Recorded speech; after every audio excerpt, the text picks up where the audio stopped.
Alex Porter, a name that once graced bylines in publications that mattered, now felt more like a ghost haunting his own cramped New York apartment. He craved something real, something to strip away the city's grime and the cynicism clinging to his soul. Kashmir. The name itself was a whisper of the wild. His pitch, the unseen guardians of Pir Panjal, had been a long shot, but a small adventure magazine had bitten. So he'd traded the concrete canyons for the granite ones. He arrived in Kashmir as dawn painted the sky in hues of bruised purple and fiery orange. The air bit at Alex's cheeks, crisp and cold, carrying the sharp, resinous tang of pine and the profound, almost deafening promise of solitude. His plan? Deceptively simple. A week, alone, immersed in the jagged majesty of the Pir Panjal Range. Research. Find the human drama he'd promised his editor. He traveled light, a battered notepad, a trusty voice recorder, his Nikon slung over his shoulder like a familiar limb. This, he told himself, breathing deep the scent of damp earth and something ancient. This was an escape, a release from the relentless deadlines, the data streams, the artificial glow of screens that had become his life back in Dubai, and before that, New York. This was a chance to truly breathe, to feel the pulse of something raw and untamed. The first day, Alex hiked along a narrow, unforgiving ridge. The path, a mere suggestion at times, sliced precariously between steep, dizzying drops and forests that whispered secrets he couldn't yet decipher. In the distance, the peaks of Pir Panjal rose like silent, snow-capped sentinels, judging, waiting. He found a small clearing, dappled sunlight filtering through the canopy, and set up his minimalist camp. And there, he found the first dissonant note in his symphony of solitude. Footprints, not his, around his tent. Depressions in the damp soil, recent, too large, the tread heavy, purposeful, not the light scuffs of passing tourists. He felt a prickle on his neck. Shepherds, maybe, he scrawled in his notepad, the graphite scratching loudly in the quiet. Rounding up goats, villagers gathering firewood. He tried to make it fit. He settled in for the night, the silence of the mountains pressing in. As true darkness fell, thick and absolute, the forest seemed to hold its breath, then exhale in long, sighing gusts that rattled his tent fabric. Every crack of a twig under unseen weight, every rustle in the undergrowth snapped into his chest like a hammer blow. His voice recorder, placed by the tent flap, caught something. Faint breathing. Low, irregular, almost patient. But when he played it back in the cold light of morning, his ears straining, the memory of that chilling rhythm was lost, swallowed by a frustrating, empty static. Wind, he told himself, his voice a little too firm. Just an animal. Still, sleep had been a shallow, fitful thing, his body jerking awake each time the wind, or whatever it was, gusted with sudden violence against the tent poles. By the third day, Alex had ventured deeper, a moth drawn to a flame he couldn't quite see.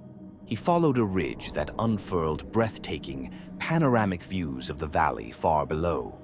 He filmed long, sweeping shots of terraced fields, clinging impossibly to the hillsides, the patchwork of homes like scattered pebbles. That afternoon, in a village that seemed to cling to the mountain by its fingernails, he interviewed an elderly woman. Her laughter, when it came, was like dry leaves skittering across stone, brittle, fragile, as though joy here was a carefully practiced art, not a spontaneous eruption. And when she spoke of villagers, of strong men and curious boys who had disappeared, ventured too far up the slopes, and simply vanished. Her eyes, ancient and dark, glistened with an emotion he couldn't quite name. Fear, regret, a warning. He pressed her gently. Names, dates. She waved a dismissive, trembling hand. Some things, Sahib. Some things are best left where they lie. The mountains, they keep their own counsel. A chill deeper than the mountain air settled over Alex. That night, the heavens opened.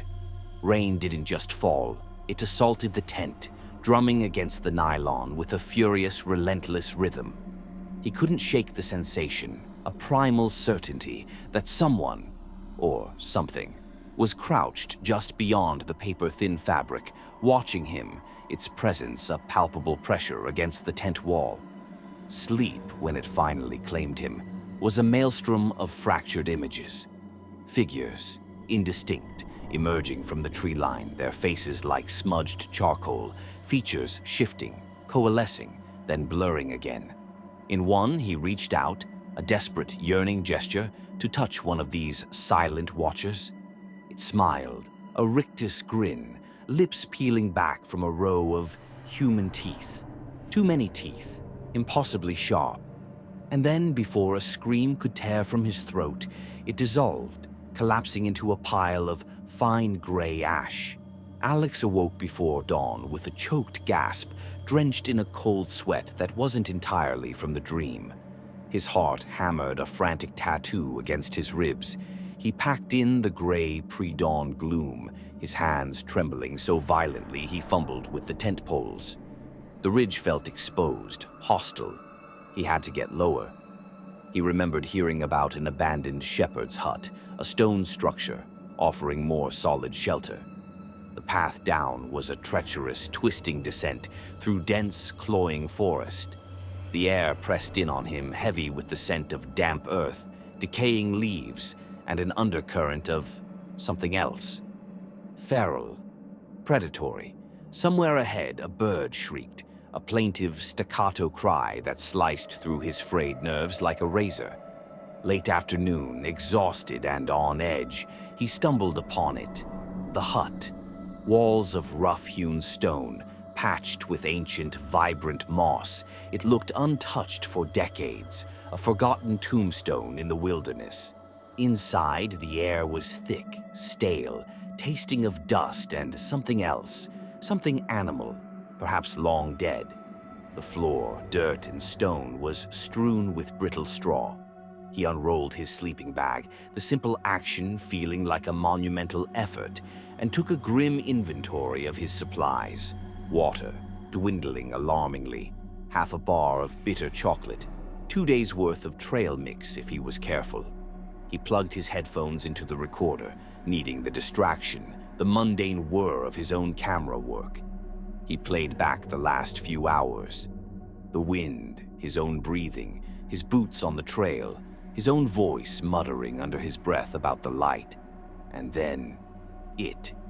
A whisper. So faint he almost missed it, slithering beneath his own recorded mumble. Barely audible, yet chillingly clear. Still, here. Alex froze. His blood turned to ice water. He jabbed the rewind button, fingers shaking. Played it again. Silence. Nothing but the wind and his own recorded sounds. His rational mind, the New York journalist, scrambled for purchase. Fatigue. Auditory hallucination. A flaw in the device. He sat, staring at the silent playback meter until the tape clicked off, the silence in the hut now screamingly loud. He powered it down, hands clammy, and stepped outside. The sky was a canvas of bruised purple and dying orange, the first stars pricking through like diamond dust. He gathered wood for a small fire in the hut's crude hearth, his movements jerky, jostling loose stones. As he struck a match, its flare momentarily blinding, he thought he saw it. At the edge of the tree line, a flicker. The brief, intense flare of eyes, twin embers burning in the deep black. He snapped his head toward it. Gone. Vanished as if it were never there. He ate sparingly, each bite of trail mix chewed with meticulous, joyless care. Under the weak, wavering beam of his flashlight, every shadow in the hut seemed to deepen, to sharpen, the corners of the small space looking more menacing. The forest outside wasn't just dark, it felt alive, closing in, its shadows barbed with unspoken suggestions, unseen watchers. "Breathe, Alex. Think clearly." He chanted it like a mantra. There was no one out here, no friendly innkeepers, no fellow hikers, certainly no lurking shepherds with malevolent intent. Just him and the vast, indifferent, mountainous silence. Then in the dead of night, the scratching started. Light at first, tentative, then more deliberate. A skittering sound, then a drag, like claws or something heavy, being drawn across the stone walls of the hut. Circling. He unzipped his sleeping bag, his heart a frantic bird trapped in his ribs, and shone his flashlight through a crack in the rough wooden door. The beam sliced through the darkness, sweeping across ancient trees, their bark hewn with crude, deep gashes. Symbols. Rough, unsettling symbols carved into the wood, stenciled patterns that could have been warnings, or territorial markers, or taunts. He bit his lip until he tasted blood, adrenaline a toxic flood in his veins. He stumbled back from the door, heart thudding against his ribs like a war drum. He pressed his ear to the cold stone, listening, and then he heard it, a low, rhythmic thumping. Thump, thump, thump, vibrating through the very ground beneath him. Not a heartbeat, too slow, too heavy, like the footfall of something immense. Unable to endure it, a raw, primal fear gripping him, he crawled back into his sleeping bag, pulling a pillow over his head, a child's defense against the monsters under the bed. The thumping merged with his own frantic heartbeat until he thought his chest would explode. At some point, amidst the terror, he drifted into a slumber so deep, so absolute, it was closer to a coma. He didn't hear the sound of something heavy, something undeniably solid, scraping against the stone right outside his door. Morning light, gray and unforgiving, found him huddled, pale and shaking. He emerged from the hut, blinking against the day, to find the carvings. No dream. They were real. Crude crescent shapes, circles, spirals gouged into the wood of nearby trees, forming an unsettling, primitive mandala. The stones around his extinguished fire pit. They'd been moved, rearranged, not scattered by an animal, placed deliberately, forming a crude arrow pointing upper, up the slope into the denser, darker part of the forest. He stared at it, his mouth desert dry. No understandable message, no words, just direction, upper. That day he mounted the slope, an irrational, undeniable compulsion, a magnetic pull he couldn't fight, drove him to follow that silent, stony command. The path, if it ever was one, was overgrown, choked with thorny briars that tore at his pants, leaving angry red welts on his skin. Every few paces, more carvings, arrows, leading him onward, upward, like breadcrumbs in some twisted, malevolent fairy tale. His camera, an extension of his will now, clicked through the images almost mechanically, documenting his own descent into something he couldn't name. The air thinned, each breath a ragged saw in his lungs. His legs burned, his head spun with a light, dizzying nausea.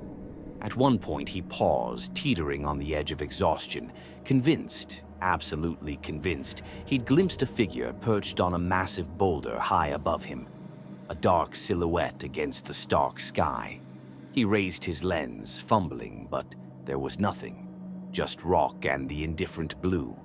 Or was it just a trick of the light, his oxygen-starved brain playing cruel games?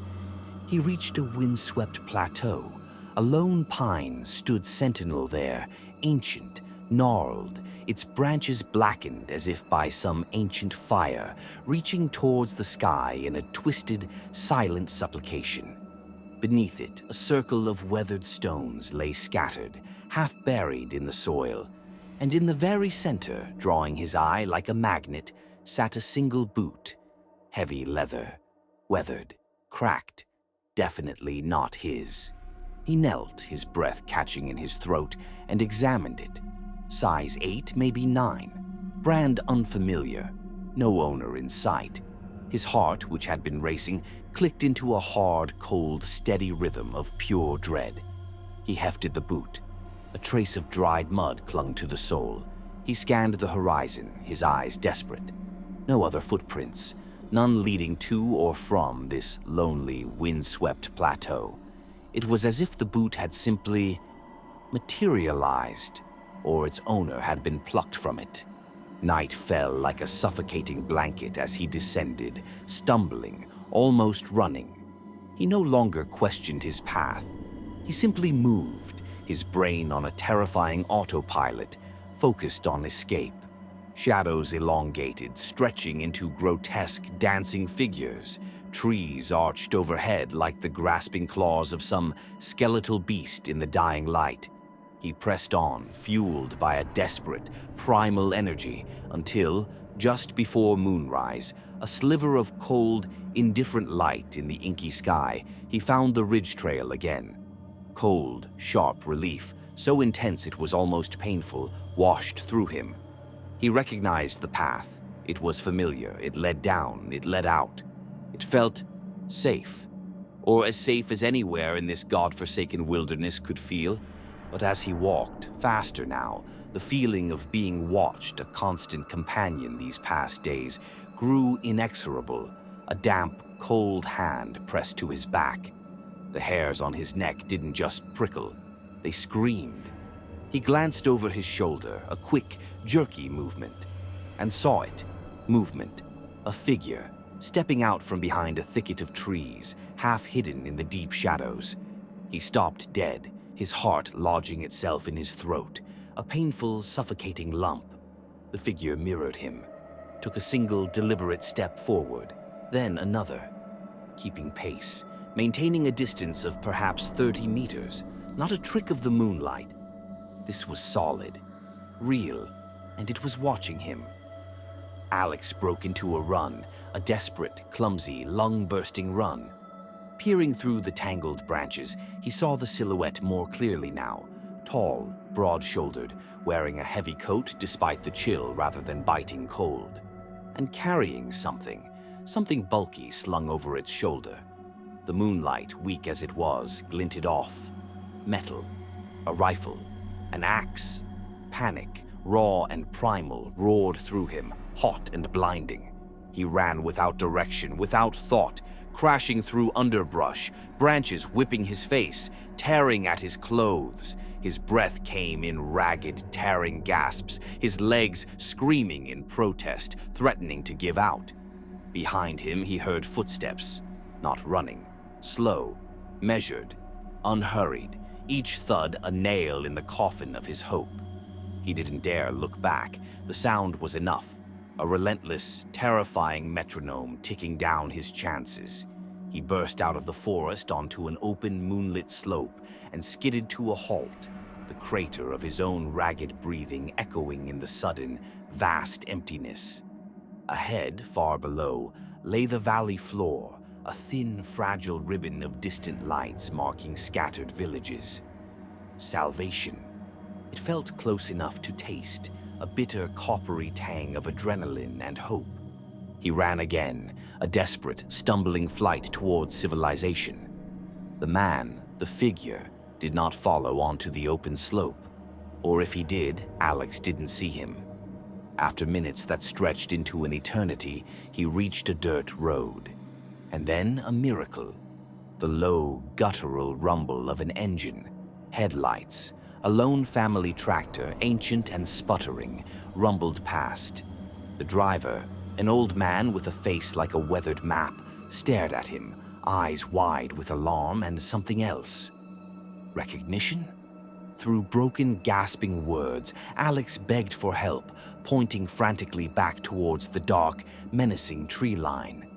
The man on the slope, if he was still there, watched them, motionless, a dark stain against the moonlit trees, then seemed to simply melt back into the deeper shadows.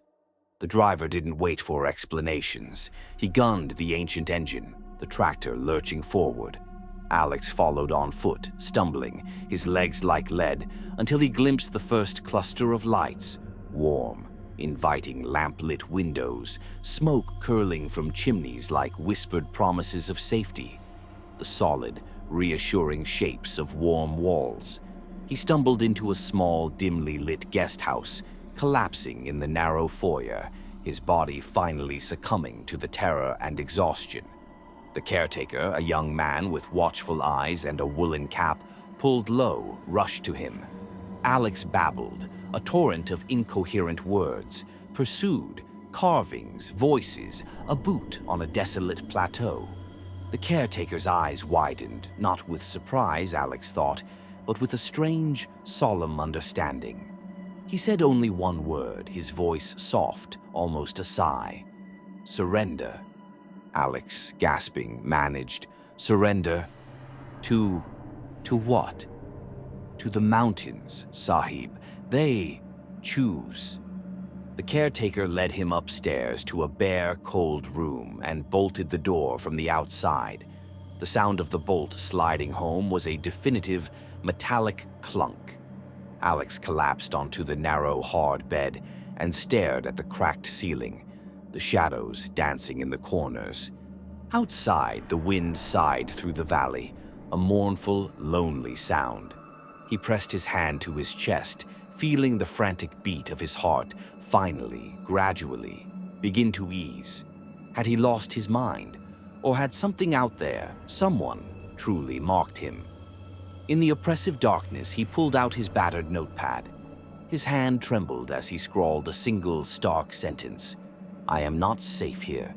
He slept until dawn, a sleep haunted by the caretaker's face, his eyes as empty and distant as the stars over Pir Panjal. He awoke stiff, bruised, but alive.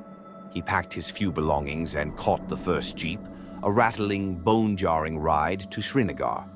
Every mile that separated him from those high, silent peaks felt like a small escape, a shedding of some invisible, crushing weight. He tried to speak to the driver, to ask for reassurance, to find some anchor in sanity, but tears clogged his throat, hot and shameful. In the city, he reported his experience to the local police. They listened with a polite, detached concern, took down his fragmented notes, but neither bark nor echo came of it. Just another tourist spooked by the wilderness. His recordings, when he dared to listen again in the relative safety of a bustling city, yielded nothing but that frustrating, meaningless hiss. His photographs, once developed, showed only trees, stones, and empty landscapes. Beautiful, but devoid of any proof of his terror.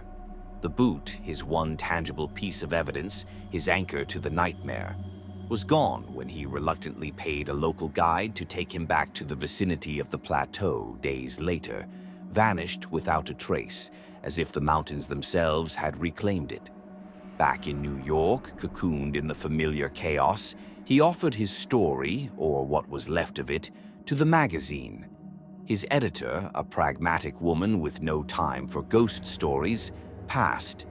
"Alex, it's atmospheric. But where's the story?"